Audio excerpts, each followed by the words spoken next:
tolonga tai ne alofa. Faifekau ke o tua ngai o tua he tolonga tai ne alofa. Faifekau ke eke ngai eki. He tolonga tai ne alofa. Tau faifekau ia e aho ni family. Ka te ia halea ia e ofo pa mai Kristiani. Ka koe faifekau eki. Ka o mi ha afo o ke fono ngai he ta koe. Faifekau ko tata lo fefia la maria maonioni. Ai au ne afio yo tau loto nga i a fa koloa koe. Tata lo fefia he Faifekau. Liufau Manoa. Tata lo fefia tau fefia angani ke tau kau ngā kau whataha pe moia. Ni lama mai pe me Brisbane, le ki holiday, tau Faifekau tau lau koloa, tau mauia, i a fa koloa koe. Tata lo fefia he a Faifekau siu. Kau matau mohe, ya mengkai ngalotu kotoa pe. Nau lava mai ke tau kau whataha i awha koloa koe ni. Tau whiawhia ko tau hau, ke tau Faifekau ia hua whao sisu. Ya mohipia ke mao. Ta talo whiawhia hina Faifekau si plan. Ya mahano family, ya mengkai ngalotu kotoa pe. O Bankstown i awha koloa koe ni.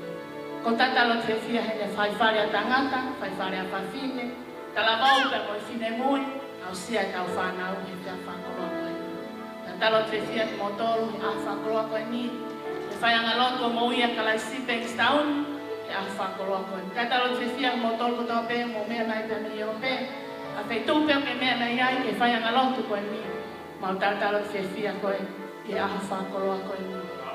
Ko tau Faifekau ia whanili, ko tau hau ke ni, ke tau Faifekau ke tuia ngai tui. Mo eke ngai eki, ko ia koe alifa pe mo o meka. Same Faifekau a koe ni te au tawhito ngai same. Faifekau ta sihoka ngai whanua kotoa pe. Whai hono whakamaloa ngai whahinga. He kone ofa ka te tau tolu o fukau kaua. He kone mone a sihoka o ta ngata haleluia. Faifekau a ngai e tau maui he a whakoloa koe ni. Tala mai kone mo ni o tolonga o ta ngata. He koe o tua ia ngai o tua pe koe tu ia ngai tu. Family ko tau heni ko te ia ia uhinga ia. Ko tau heni ko tau whiawhia ia tau lau mari e. Ke wholofola e o tua. Ko tau heni ke tau mai ke whakatupulaki tau mo ui. Whakalau mari e. Pea me he nau. O hike tu ia ngai tu i. E mo eiki o i ngai eiki. He koi a pe koe o tua. He koi a pe koe tu i. Au whakaloa ko ni tau lau tāpua. Tau au sia sapat whakaosi. Mahina o a kosi. O i Manoa wa tolu. Ko haina ane i loi te ke kau e a whakaloa koe ni. Ka koe ofa pea e o tua. E whainasa ki koe, whainasa ki au. Tā mai o hiki hono nau ke maarunga. He koe tui a nai tui. He moe eiki a nai eiki. Wai a tā puake tau hau ke. Hike huafa o siova. O ku pehe, o kwei e lea ku whanonga e o pehe. Ke whakawhetai ki he o tua. Wherever you are, use what you have and do what you can. Ko hea pepe au ke mau ke hei whaia ko no whakahikiki. Ngawe aki e whaitu ko ke ia. Hea pepe au ke mau, ngawe aki e ke whakalangangi e eki. Me ako toa pe, whakalangangi e ke tau eki. E huafa o sisu. E tamai mau whawhetai, mau whamalo ka te koe whakakoroa koe. Mau hanga ka te koe eki, pia mau loto apasia koe. Mau ilo ko soba koe, ko tui koe ngai tui, pe mau eiki koe ngai eiki. Ko koe koe alifa, pe ko koe omeka, ko koe ngai e kamatanga, pe te ke au ki katanga. Tala mai eiki koe mea katoa pe i mamani, o ko mana ke nau whakahiki ki mau wafa, pe ko soba koe ngai kātau. Mau whawhetai a whakoloa koe ni eiki. Tuku mua ka pai a hu, pe mau whawhetai. Ka iai ha wholofola te mau whanongoa. Tuku eiki ke pani, pa ke whakalea ho wholofola i o tamai o eiki au koe ni. A whonua ki a eiki, a lama le maa o nione a whia. Tuka te mātou, te mau whanongo, ke mau tāna, ke ngai mea u aunga, ke whanonga ngā e mo ui eiki. Ke iai ha taimi mau hu atu ai, ke matapa a sani o a whia. Eiki mau whawhetai a whakoloa koe ni, ka iaha ngeia, pe moa lang, o na tuke mau hiksia, pe te mau pole. Tuke mau whawhoko ka pia whatema i wafa sisa ko alo, ka ko mau whamo ui. Amen. Ko whakawheki mo tōku. Ke mau mea hake te kunga.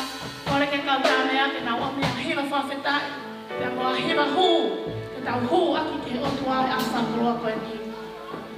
Ke whakalangu ni i hono hua whea. Amen.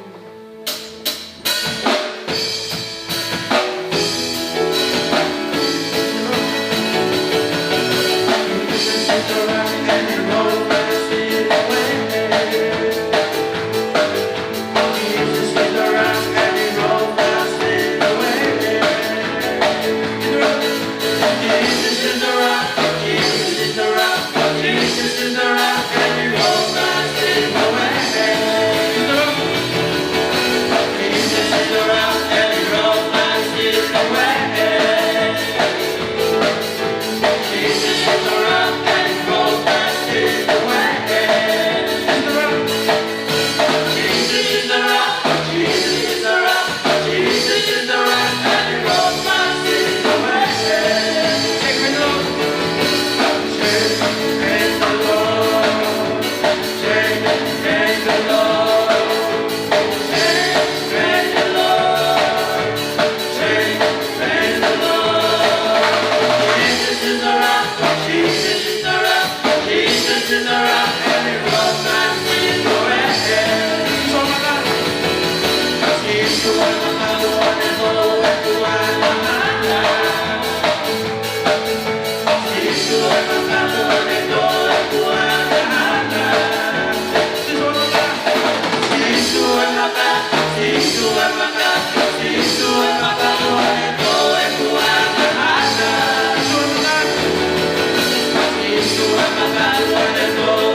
fo malo he fia whakaro.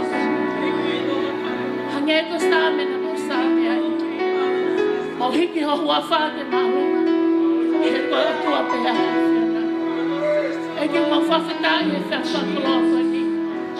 Tō mua eki ke hāpana kakala e whailau lau ko mau whai he fia koe. Eki koe mau hiki koe ke marunga tala mai te ke tukta hoaki a mamani e te kautoro. Ko mau rotu ia eki he fia koe ni. Tuku mua eki a ngai whai mau viviri ko tō pe eki he fia koe ni. Mau hapai ko tō atu tamai. Nau tolu ko tō pe he la tō whare ko ni wana ngai whai mau viviri.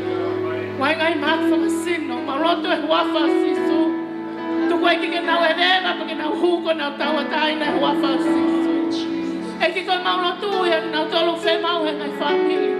Whai mau ko tō pe eki na whai immigration e whanua koe.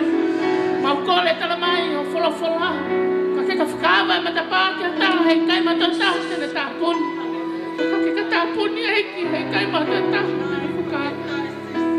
Pēke mau kore ke te koe halau mahali e tala mai o palo mesi ui ke te au pati ka tāri ki moto. Te whaanga i mea lalahi mga i mea fufu e kai te mai lo kia. Pēke e whelau lau mau kore whakataha e whia whakoe.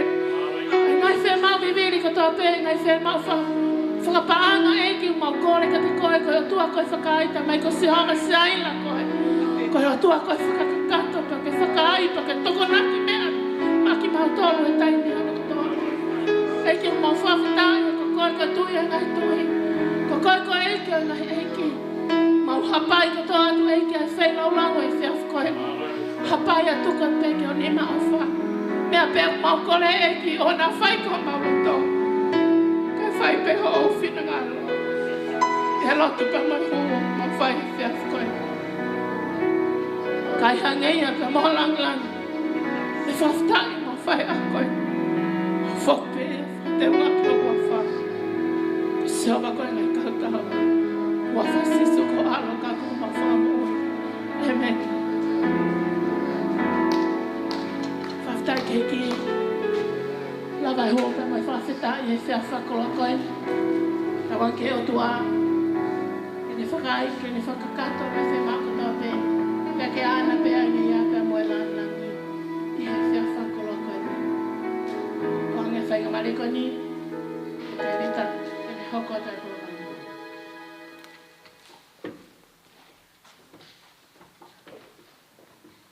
Whawhitai keiki. Ua tolu. Whawhitai keiki, harereia, amen. Whawhitai keiki, ko whenga mari o tau jen. Hau mai ke momeniti mau inga, ko te teo ke tānaki tau ngai mahenga fulu, ka mai mea ofa. Mo ilo i siasti kau kore ke, te ulau ate ki whawhora ko ni, ko ki wahi atu. Tohi ko ia, luke pa ke wahi o no veso no tolu malu, te ulau atu he rea papaparangi, he ririu ko ia, a New Living Translation. Oku maari ene whakarea, o peheni o no lau. Give and you will receive. Amen. Your gift will return to you in full, pressed down, shaking together to make room for more. Running over and pour into your lap, the amount you give will determine the amount you get back. Pe lahi koe, ai fuafua te ke fuaki, e whakate whito me ai, ai fuafua e mea e whoki mai kia koe. Sio koe ki whaloto lahi eni he koe, siasi koe ia o e ki mo ilo e ka inga whanongo, o kune hanga mau pe o kore mo whanongo lahi ki tau tolu, koe mea kato pe o ku tau whai i he pure anga e ki o whakalangi mau pe. Amen. Ko ha mea koe he whawhetai mo e huu, tau oi fia, e koe peke ta whetu uia i whailona tonga iki. A o mai ke mo miniti ko ni, mo ilo i he whainga koia a ta mai whakaitangata ke ne ririu, koe ngahi u palo pare mo ngai u mea he siasi o koko, mea ia nā kou. Ka koe mea ia koe ke he lau e wholofola, hei kai ririu ia, whawhetai ke iki. Mo ilo tua tau tau iki ai, hei kai ke toi ririu ta tau pia ni awhi a honi o pehe ne moni. Ko koia mo au ta wheriuri waki pe ki tau ia. Ka koe ne whaloto lahia ki tau tolu, Lotonga iku talanoa ko ni talo iku tautu pe mo mau hau mo kore pe Iva. Ai mo ke fai tana ki me alfa. Eva, you ready to collect the offerings? Come. Talo ene tama pakofe tana ki me alfa ko he wike kosi. Pe ako handa ku tanya mi he. Tama ia ke piki au ko hanga tana ki me alfa. Pau ta fana ka etu ko ko fi sapate ko ka tu ko Eva ke tana ki au me alfa. Kalau tau mai ku talano ni ata ki te o me alfa. Jai ha ofa da waki o mana toi ko sapate ko ni ko tau sapate misiona aku kai ke fuanga ki ai ko kai ke hilo mau pe lati te lava pe o ku kai ke mahe ki au ko yanga pe o kai sila he ke hanga fi tohi o hiwa tohi ko ia ko misiona la o misiona o me ofa mo mahe o fulo o mana toi ke pe e tau ke koi hai lahi o misiona hiki pe koi ai kai mau sai ke lani pe toki ai pe ai tau misiona fa mui he lotu e tau okay e tuku pe tau misiona ko tau wai mai o fulu pe mo tau me alfa e kore ke ospelio fai lot kore re baka iwa ke lava mo tolu ko ia i he siasi ko ia siu mo kata ki tanah ki pe mo me alfa ka o hai o ku tang panga ya pa o ke si foki pe ko ia ko nga foki pe ke e be kai ke fokata anga fia ma loto ma fana foki fia ko foki he foki a feito pai ka to de e ke mo hanga de ko e ke fai mau fei lau e mau foki e fakaha ia ko e tu e mau ofa ko ne tala mai ko fua de mau fua aki ko me apeia e foke mai ka te mau faka te fito me ai o loto ke ko a to ma ta ba ki o ka nga mo te o foke fai ke mau foki he loto fia e loto tawa taina mo ofa mo oni me loto ke langi ia pe honga we e wafa sisu kalaisi ei be ana ki mai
Eva, hold that lady.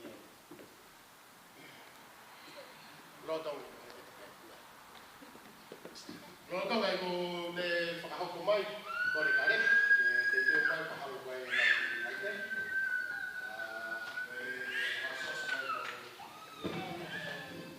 O kata, iyo, koe kai ki peo. Asingai whoki, kai ke o ki whaau pe kia te aue.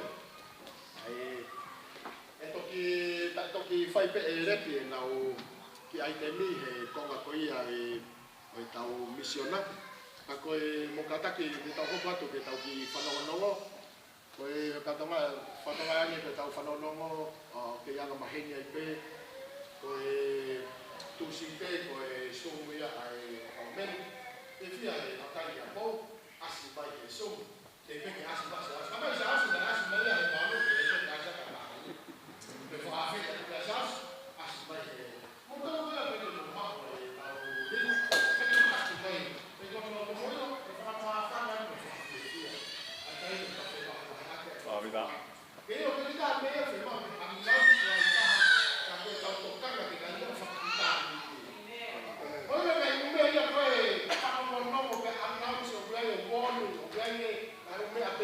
ai mo i ni mo i no ke ki ha me ai e fia mo ma fana ka ko e la me ai fa to ko wa ya mo fa to fa fine e ki ai ba wi me ni ai pure lulu ko tala mo me fine mo i fa lai te ya ko dai ni ta tau e pe e sa pate fa mana to ko ha fe ta ha o ko kamata e tau lotu mo turi mai ke tau mau ke resi kamata ha fe ta ha ko fitu ye fi fa lai te ma ko tau fangi fa no pe ia ko e aho ta ha no o ko fa ia e fa ta ha mai na ka tu pe ko e sapate hoko mai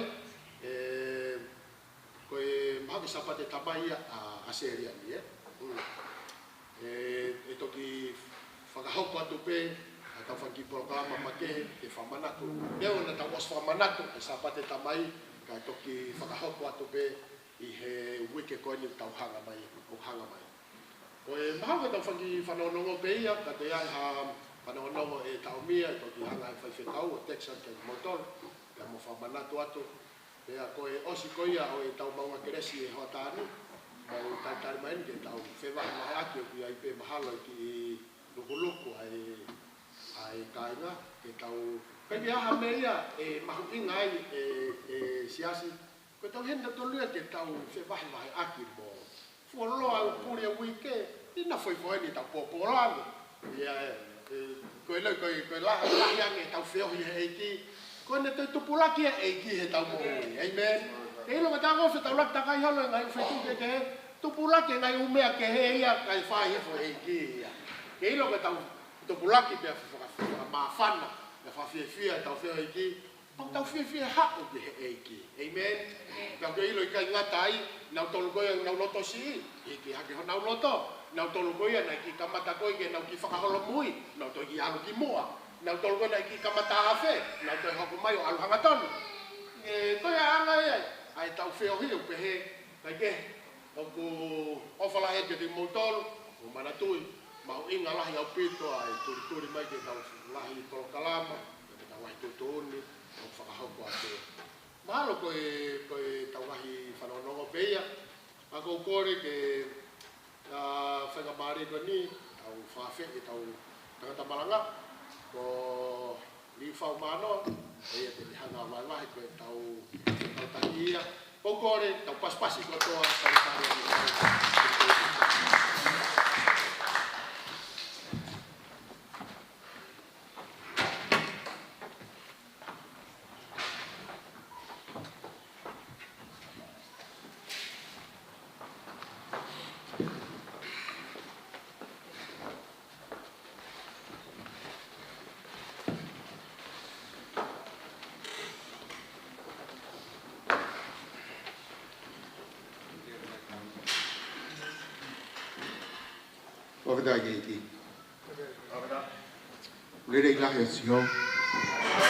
God is good.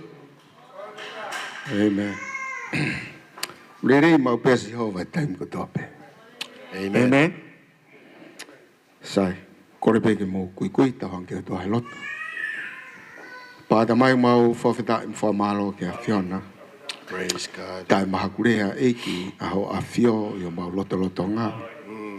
Ne ta po aki ya mo pure ao niu ho tataki he mea ko tope. Yes. Mau famalo eki o hene a Fiona pe mo mau tol. O tahai a mea mau onga mo mea fofifia lahi. Ho loto nga ku ia fifia ku kakat. Loto nga ku e tau ataina.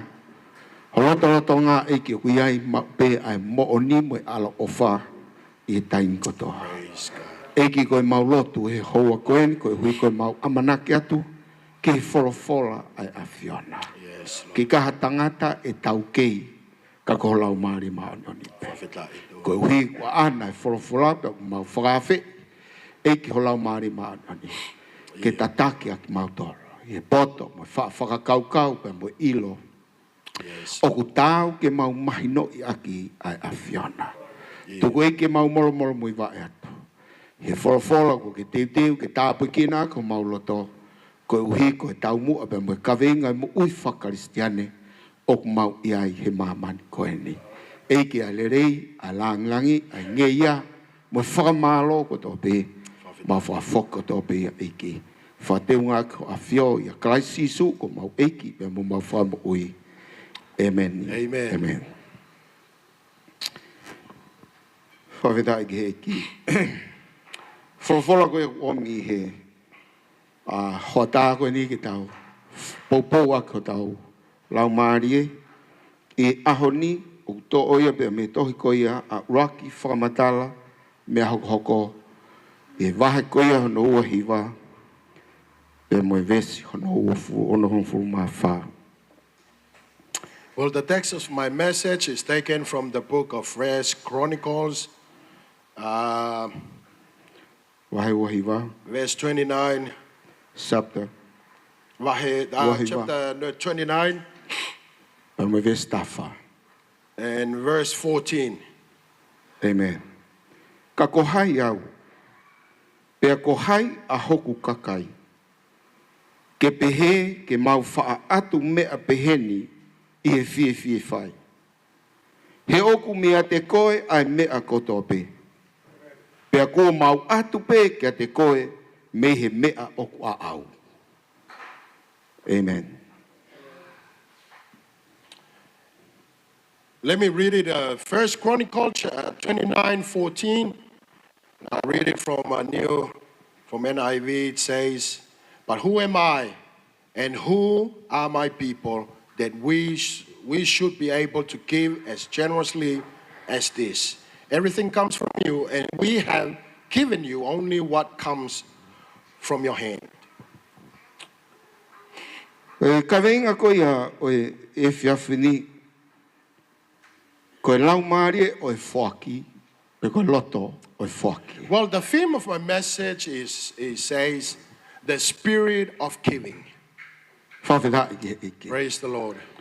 Ko konga mahu inga na tau wako ai I he tau lau tui whakasāpate. Mahu inga au pita ngahi mooni I mea whaka otua.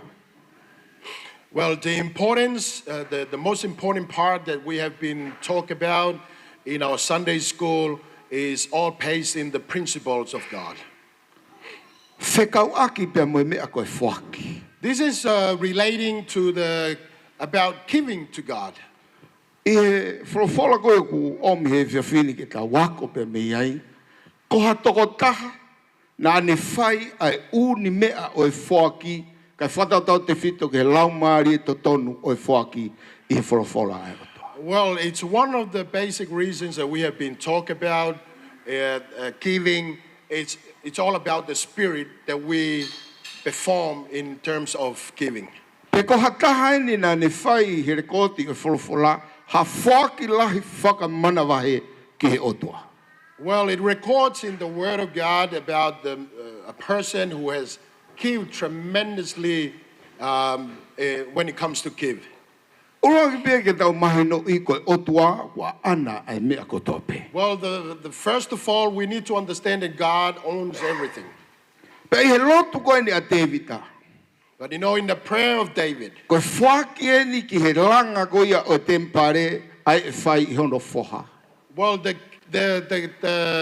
offerings that was given was purposely for the building of the temple. Pea koe nau mahu inga lahi taha e ni o e whaki he historia o e wholofola And ai. you know the characteristics of this giving was aimly for giving to the ministry of God. Whiunga pea mohono whakamahu inga aho koe ni o ku lau piriona ai whaki koe ni. Do you know the net worth of this giving was about the billions of dollars?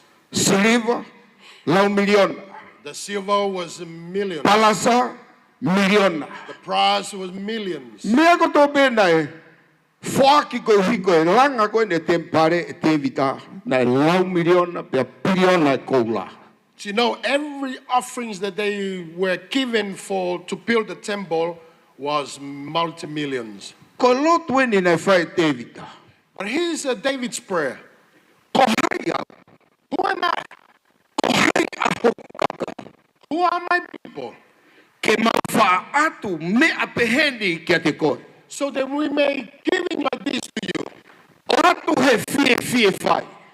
Give in with all my heart, with all our hearts. Ke oku mea te koe ai mea kotope.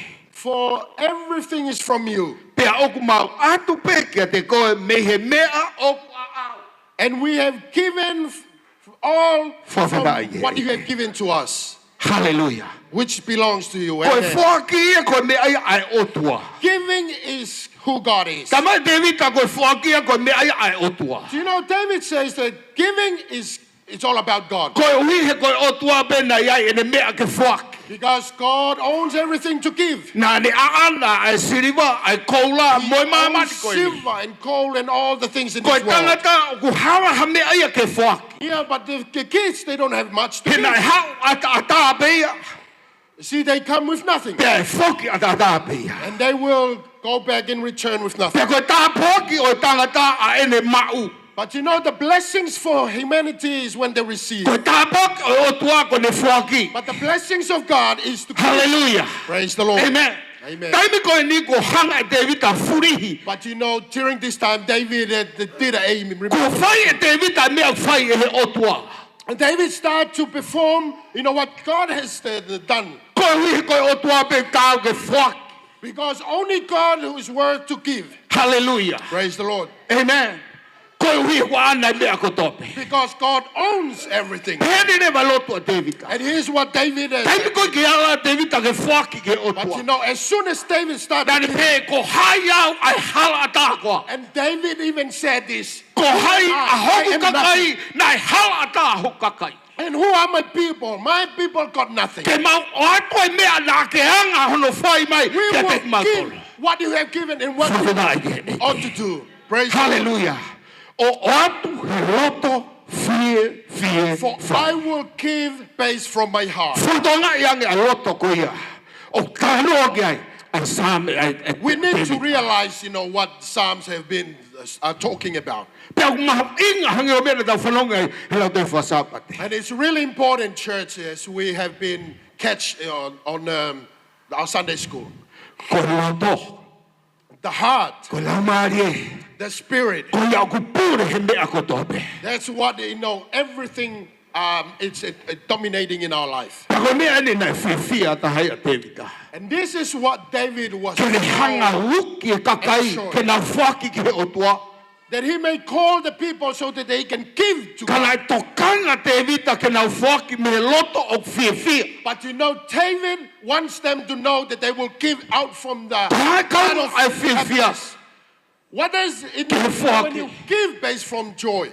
Hallelujah. Koe whiwhia koe mo ui o ku whonu he wholofola ai otua. Happiness is based on the word of Ka God. koe whiwhia koe ne whakaivia e ofa. And joy and power. Koe fua lau maari e koe ofa. And the fruit of the Pe Spirit. koe is ngau love. ai whiwhia koe ne whakaivia ai ofa. And the fruit, the power of the Spirit is love. Amen.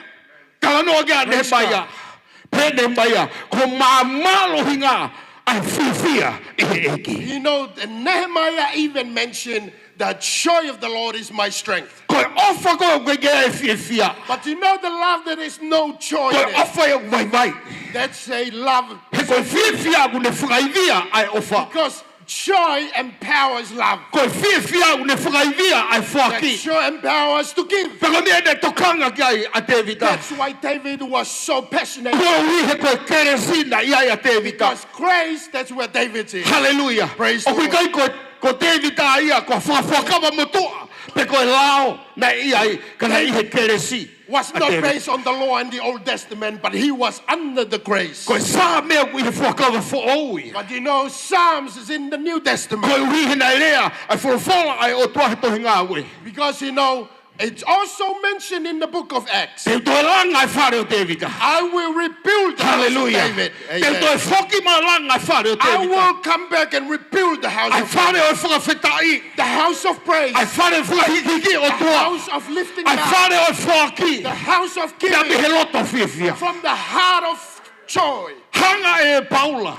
And even Paul mentioned and stated O ni hanga ko na ki e siaso Korinto. that he was trying to instruct the Ua Corinthians. Korinto wa he hiva ves fitu. 2 Corinthians chapter 9 He verse 7. Paula. Paul O even stated, ofa ai o tua. for God loves Ke whaki whiwhia. a joyful giver. God loves a joyful giver. He doesn't talk about the amount that you give. He talks about the heart and how can we give justified. Hallelujah. Praise the Lord. That's the one judging the way we give. You know, in the book of Mark. As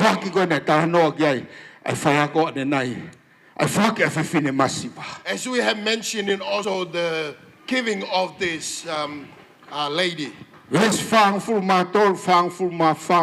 You know, in verse 43 and 44, Jesus called the disciples. And then he was trying, you know, to bring the attention to what was happening.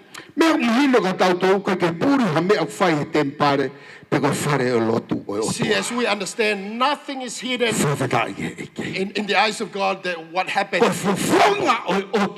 For the eyes of God is in his church. When we're looking at the book of Revelations, first chapter.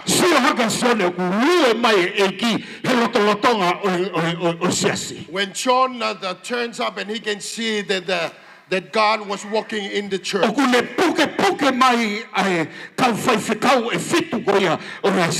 he hold all the saints of the 7 saints of the church. Here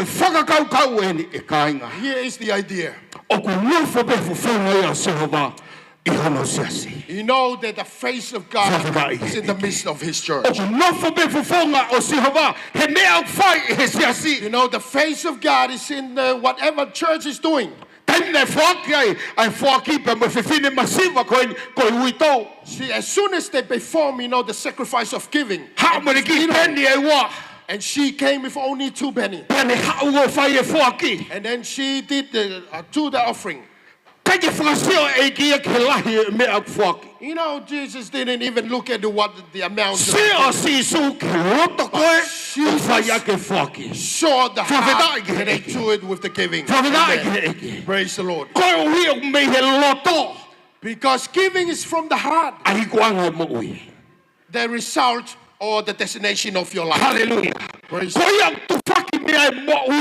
Lord. You know, your heart is worth distributing. You know what you do in this life. And you know the wise man even in the book of Proverbs. If you serve diligently unto your heart, because that's where will take you to destination. This is what Jesus is teaching for his disciples about what is going on in the table. Jesus even look at what they have given. Among all these giving, only this woman that I recognize. Because the people was giving based from and they have given a lot. But this woman gave out from the. Praise the Lord. See, we have already spoken about this. That we have been talking about the importance of giving. See, look at verse 8 and 9. Praise God.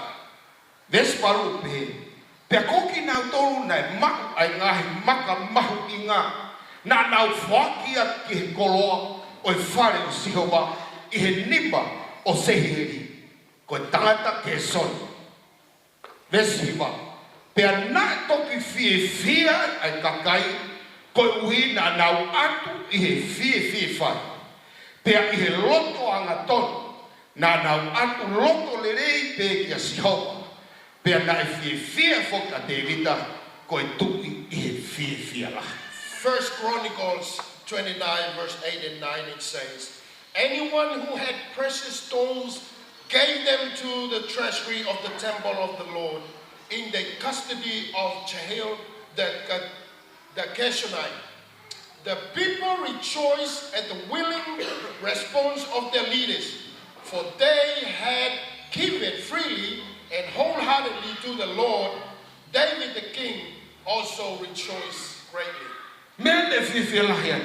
That's why David had greatly rejoiced. For the giving of the people, they were based from. That's the heart of a new That's the heart of praise is giving. It's not based on the It's not that we've said it's not with command.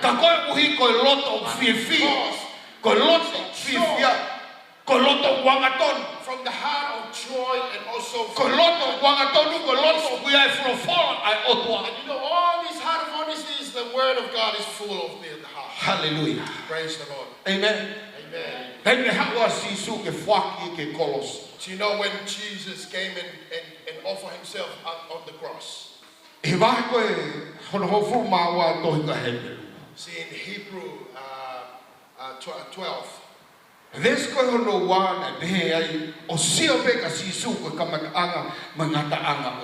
See, verse 2 it says, seek ye first the kingdom of God, because he is the beginning of our faith.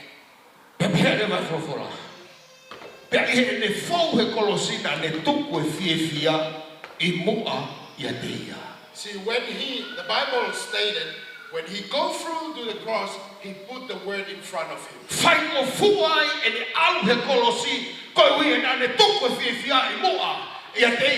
It made it easier because he put joy in front of him. What does it relating joy and also giving? It's because joy empowers when we do giving. The cross, God, Jesus gave his life just because.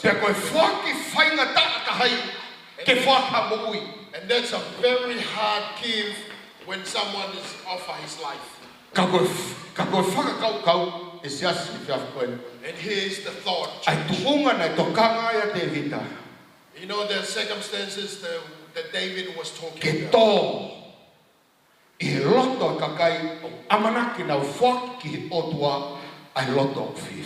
So that he can make sure that he planted the right heart that the people will give out from joy. Praise the Lord. Well, the second thing that we learn from this, that giving is a fruit of love.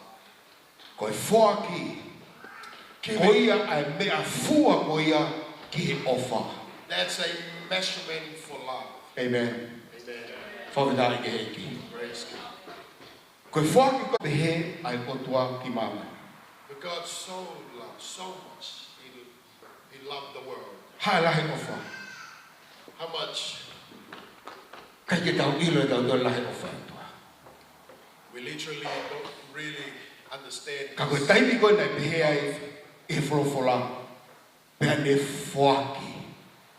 Do you know what?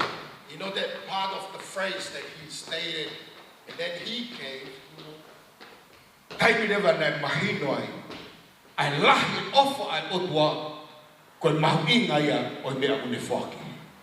Then now that we come to our understanding that that's how much God given to us.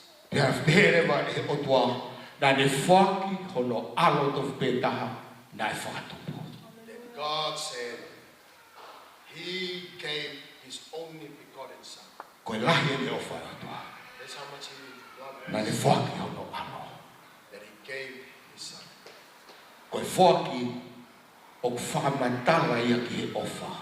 You know that that's the kind of giving that he talks about love.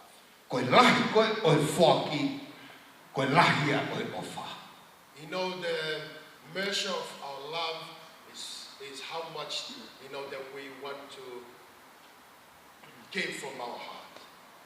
Amen. Praise the Lord. Ai ko mea fe mau he o tua, kwa ke fe mau ke tala mai ho ofa ke teia, o ne fe mau ke whakaha mai ho ofa. Do you know what God wants from us? Not only that we tell, but He wants us to show Him our love. Whakakau ia ke lelei o e whaki, ko e mea fua ia o e ofa ko e whaki. Do you know that's the thoughts that we need to put our mind into when we talk about the measurement of love. Whakirā ke heke. Praise the Lord. Kono hoko ki whakaukau. Here's another thought. He tohe koe mātiu ai anō me sofu mata. Matthew 6, verse 21. Pēsi su, Jesus said, koe potu ue ai ho koloa o i ai ho loto. where your treasure is your heart is. Amen. Where your treasure, your heart. Hallelujah. Yeah. O whakafofonga e whake a te vita. Do O you e know, ne koloa koe otua. do you know David even reflecting that all his goods and what he has given is belong to God. Mea koto pena ne mau. Everything that he owned, Na ne whakia. he gave. Koe hui koe awhio angai ni koe otua he nai mahu. Inga ka te vita ai otua I hato e mea. Because he knows that this is the throne of God and everything is worth more to God. O kuhanga e whaki. O whakahaki ka ki tau tonu. Ko whē ai tau koroa. Do you know, giving shows where our treasure is. Whawera e eki. Praise the Lord. O ngai whakaukau I. O whaam ke taki kia tau tokanga I e whiawhikoini. That's, you know, the thought that I need to lead our hearts to. Kono winga ke mako e tā poaki I e mea tau whai ki otua. So that we can receive blessings when we do sacrifice for God.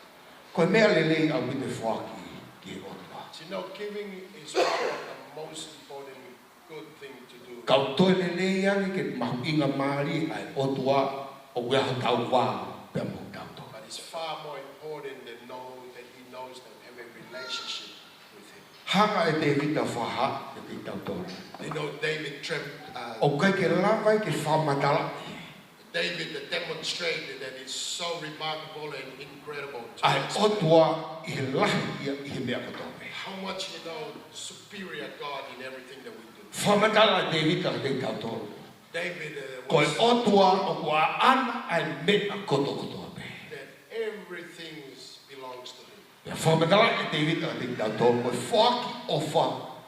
Koe whaki hau hawa o kuha ka mea. Pia me tamai ai mama. You know, every good giving is coming from God. O kulahi ane e palomesi ai otua ke mea o amanaki ke ako ka tiktau tolu ki om ka tiktau tolu he kahau I he tāpua ke palomesi o e aho koe ni kaui ai. But you know, there's so many promises that God has for us in the future than the promises that we have today.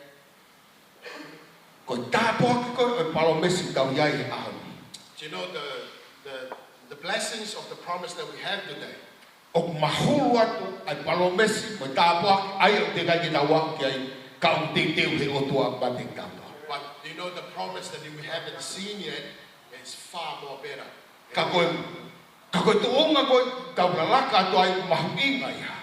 But you know, the journey that we are going through right now is very important. Koe hui koe loto koe te teu I ke mea o whai koe whaki ke otua koe mea mahu inga ke otua. Because you know, the preparation and the measure of our hearts, it's really, really important. Along Hange te koe whatongi au tau whai he loto. just like you know how the task that we have in the ministry. O mahu inga e ui ia pia mo e tufakanga ai otua ka te tau.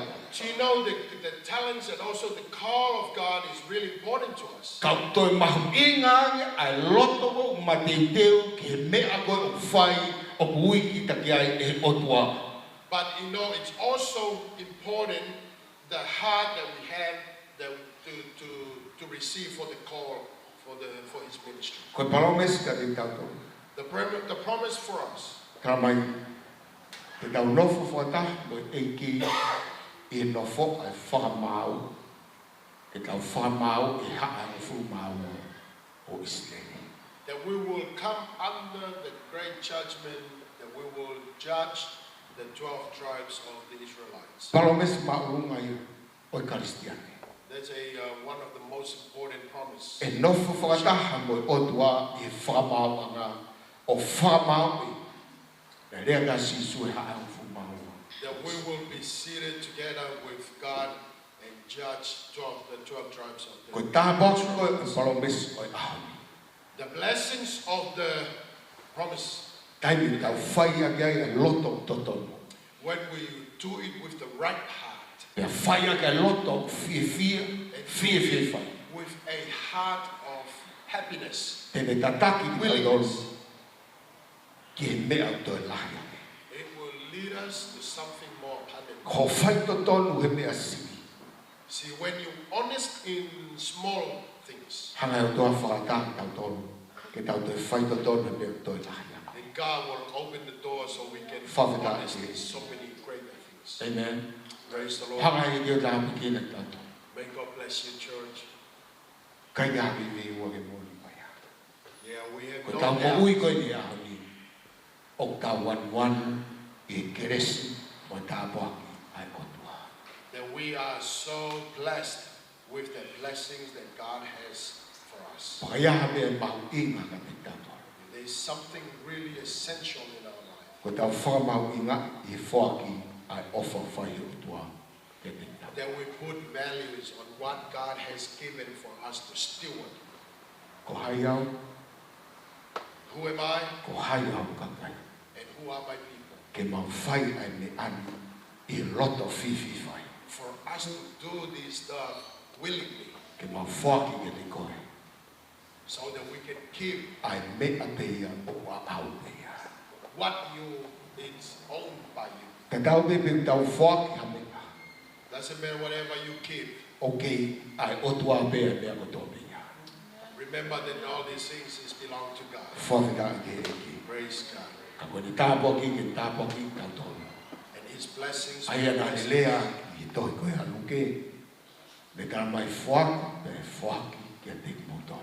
Just like you know how He mentioned in the book of Luke, give and it shall be given unto you. Hallelujah. Koe whoaki o ulahi, koe tūtū i ulahi, koe utu ia o pamanaki kai ulahi. Good measure will press down, and that's the kind of giving that we will. Hallelujah. Tukihanga i te tāpiki e tau tōru. May God bless you, church. Amen. Bless you. Amen. Amen.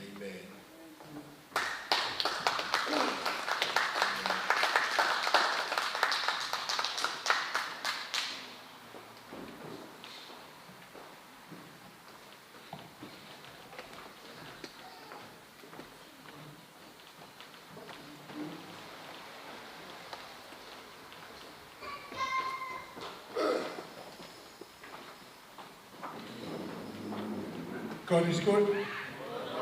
All the time. Kapapta ke ki, kapokat me pe ke mission la mui a Kalaisi e ahokoni ke tawa ke ki ke hoko toa pe ko lang ia e o toa pe ko fafta ke ki ahokoni ai ke lang ia ai o toa I he mea ko toa pe tau whai I hono tonga ai o toa ke lang ia to taha pe ai ki pe ko kore ka ki te whakaloloa e kamata pe kore ke o tau I pānga ke na mea mai ki mua kai kamata e tau misiona pe ko kore ke kamata e kalo bibi pe mo siasi mo seidi bibi mo siasi mo lisa bibi mo family mo kata ke o mea mai ki muani ke ai hongo ke kamata ya mo tolo e fofta o misiona e ahakoni malo ka te mai ngai family o sociale mo mele mo family mo sione mo sione afu mo temi mo family mo tole hoko mai kua o sigone a sas vivi mo mea te hoko mai me ai te mai ngai ke repi mo koi mo family mo to ta ko no me no fo family o ke repi ko yo no tolu fika tolu malo Kata ke si family sas vivi